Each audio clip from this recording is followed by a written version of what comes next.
Hello guys, welcome back to my YouTube channel. আজকে আমি বানাবো লাল লাল ঝাল ঝাল মাংস। তার জন্য আমি প্রথমে কড়াইতে তেল দিয়ে দিয়েছি, ছোটো ছোটো করে আলু কেটে রেখেছিলাম, সেটা ভাজার জন্য দিয়ে দিয়েছি। লাল লাল করে ভাজা হয়ে গেলে এগুলোকে তুলে নেবো। তুলে এর মধ্যে দেবো পেঁয়াজ। পেঁয়াজটা যখন লাল লাল করে ভাজা হয়ে যাবে এর মধ্যে আদা রসুনের পেস্ট দেবো। আদা রসুনের পেস্ট দিয়ে ভালো করে ওটা মিক্স করে এর মধ্যে দিয়ে দেবো ছোটো ছোটো করে টুকরো করা মাংসগুলোকে।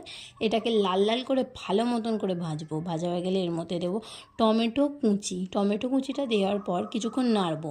নাড়া হয়ে গেলে এর মধ্যে স্বাদ মতো নুন, লঙ্কার গুঁড়ো, কাশ্মীরি লঙ্কার গুঁড়ো, হলুদ গুঁড়ো দিয়ে ভালো মতো নাড়বো। নেড়ে কষাবো। কষে যখন তেলটা ছাড়বে তখন আলু কুচিগুলো দিয়ে দেবো, যাতে আলুর মধ্যেও এর টেস্টটা ঢোকে।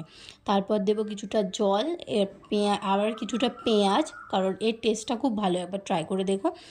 দেওয়ার পর এটাকে ভালো করে কষিয়ে যখন দেখলাম তেল সম্পূর্ণ ছেড়ে দিয়েছে তখন এর মধ্যে পেঁয়াজ পাতা আর গরম মশলা দিয়ে গার্নিশ করে দেবো। ভালো লাগলে লাইক, শেয়ার